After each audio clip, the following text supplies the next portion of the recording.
Algunos artistas han quedado relegados por la historia del arte.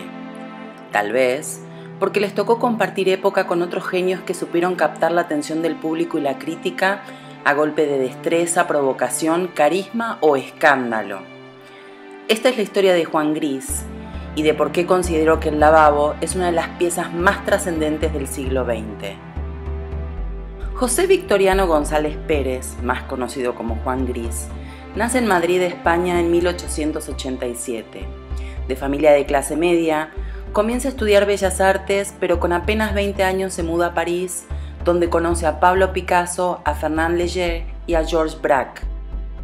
En esos primeros tiempos, entre 1909 y 1911, sus obras tienen una clara influencia de Paul Cézanne, resaltando en primer plano los volúmenes geométricos de naturalezas muertas. Pero es hasta 1912 cuando claramente da el salto al cubismo con varias pinturas presentadas en el Salón de los Independientes de París, donde empezó a representar superficies volumétricas como retículas de planos interrelacionados. Tengo que hacer un breve paréntesis para situarnos a principios del siglo XX y explicar el surgimiento de la primera vanguardia artística, el cubismo.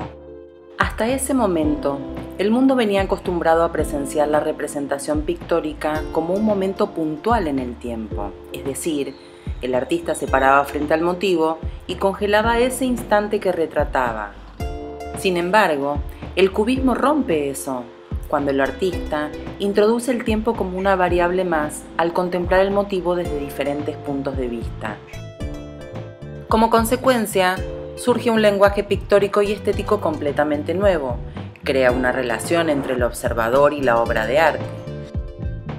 Los objetos no son representados como son o como se ven, sino como han sido concebidos por la mente, que los deconstruye en sus formas geométricas esenciales. Entendamos, es la primera vez que el arte es un ejercicio mental y el arte ya no es una representación, sino que es una abstracción. ¿Qué elementos fueron clave para llegar a este momento?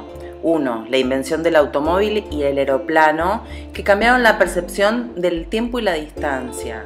2. La creación del cinematógrafo permitió una nueva concepción de la imagen a la que se le incorporó el movimiento. Y 3. La teoría de la relatividad de Einstein, que unifica los conceptos espacio-tiempo. El cubismo, además de plasmar múltiples puntos de vista de un objeto en una sola representación, usa un recurso novedoso, el collage, donde introduce objetos reales a las obras. Por tanto, se rompe la trinidad del pincel, el pigmento y el lienzo que habían reinado hasta ese momento. Ahora sí, regresemos a 1912, cuando Juan Gris presenta El lavabo. La sociedad parisina quedó conmocionada frente a la audacia de introducir trozos de espejos reales que no solo representaban en sí el objeto de tocador, sino que también reflejaban el rostro de cada espectador que se pusiera delante de él. Esta fue una innovación que iba más allá de Picasso, la incorporación de la realidad, que también implicaba la participación del espectador en la realización de la imagen. Marcel Duchamp y sus ready-mades llegarían varios años después. Después de esta pieza, Juan Gris siguió evolucionando dentro del cubismo. Primero pasa de la cuadrícula horizontal a usar franjas verticales o una composición en abanico desde el centro para deformar los objetos impidiendo la proyección de sombras o la creación de perspectivas. La integración compositiva es sumamente original y el color empieza a tomar mayor relevancia. Tras unos pocos años de estrecha relación, Juan Gris y Picasso se distancian tanto en lo artístico como en lo personal. Picasso fue evolucionando hacia un arte figurativo de gusto clasicista, mientras que Juan Gris se mantuvo fiel al cubismo en una clave más colorista. Y aunque Juan Gris desempeñó su propio papel dentro del movimiento, muchos de sus contemporáneos lo veían como un segundón o un discípulo de Picasso. En esa época, la crítica fue inclemente, catalogándolo como un artista sin ningún tipo de atractivo u originalidad, que debía su notoriedad al haber permanecido a la sombra de Picasso.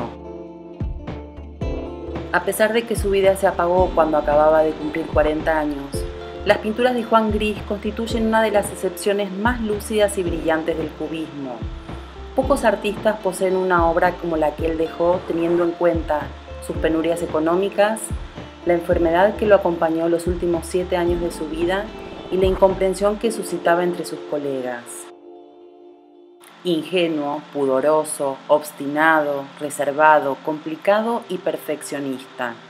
Hoy, Juan Gris, el más puro de los cubistas, sigue siendo un maestro. ¿Y tú qué opinas? Déjame abajo tu comentario. Soy Flor Colombo, no te olvides de suscribirte y seguirme en mis redes sociales. Hasta pronto.